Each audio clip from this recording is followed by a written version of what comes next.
Somo la Injili takatifu ilivyoandikwa na Yohane.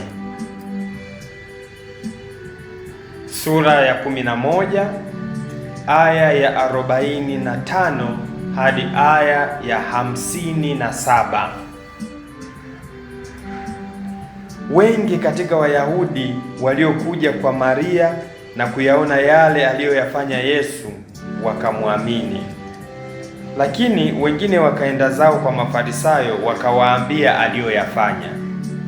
Basi wakuu wa makuhani na Mafarisayo wakakusanya baraza, wakasema, tunafanya nini? Maana mtu huyu anafanya ishara nyingi. Tukimwacha hivi, watu wote watamwamini, na Warumi watakuja watatuondolea mahali petu na taifa letu. Mtu mmoja miongoni mwao, Kayafa, aliyekuwa kuhani mkuu mwaka ule, akawaambia, ninyi hamjui neno lolote, wala hamfikiri ya kwamba yafaa mtu mmoja afe kwa ajili ya watu, wala lisiangamie taifa zima. Na neno hilo yeye hakulisema kwa nafsi yake, bali kwa kuwa alikuwa kuhani mkuu mwaka ule, alitabiri ya kwamba Yesu atakufa kwa ajili ya taifa hilo, wala si kwa ajili ya taifa hilo tu, lakini pamoja na hayo awakusanye watoto wa Mungu waliotawanyika ili wawe wamoja. Basi tangu siku ile walifanya shauri la kumuua. Kwa hiyo Yesu hakutembea tena waziwazi katikati ya Wayahudi, bali alitoka huko akaenda mahali karibu na jangwa mpaka mji uitwao Efraimu, akakaa huko pamoja na wanafunzi wake. Na Pasaka ya Wayahudi ilikuwa karibu, na wengi wakakwea toka mashambani kwenda Yerusalemu kabla ya Pasaka ili wajitakase. Basi wao wakamtafuta Yesu, wakasemezana hali wamesimama hekaluni, mwaonaje? Haji kabisa sikukuu hii? Na wakuu wa makuhani na Mafarisayo walikuwa wametoa amri ya kwamba mtu akimjua alipo alete habari ili wapate kumkamata. Neno la Bwana. Wapenzi watazamaji wa Jimbo Katoliki Njombe Online TV, karibuni katika tafakari ya neno la Mungu. Tuongozwe na ujumbe huu. Umejiandaaje kupokea ukombozi?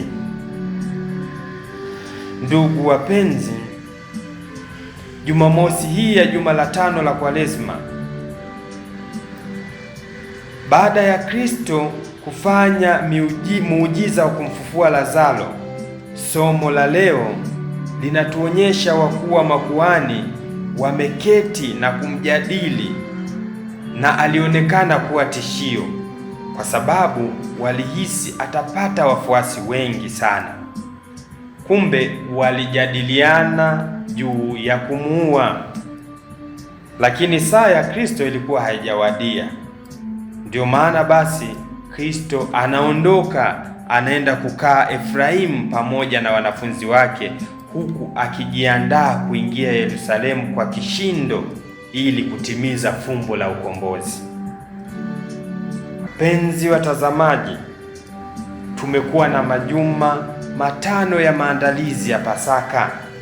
Sasa tumebakiza juma moja tu, yaani Juma Kuu.